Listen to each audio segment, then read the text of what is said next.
ইস ISKCON মন্দিরে যেতাম আসলাম ফাওয়া ব্যথা পাইছি এখন আর যাইতে পারতেছি না একজন ভক্ত যদি পাইতাম তো এই ফলটা দিয়া দিলাম না যাতে ভগবানের সেবায় লাগে ইস, আরে প্রভু ল্যাংড়াও কি কেন?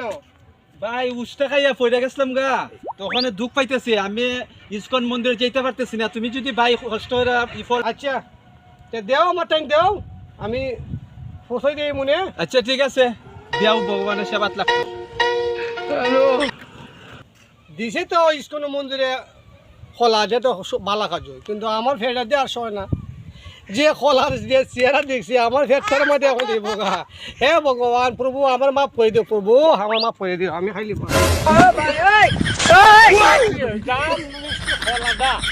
খোঁজের মতো না এটা একবারে মিডা কত খোলা মিডা আর কত খাইমো।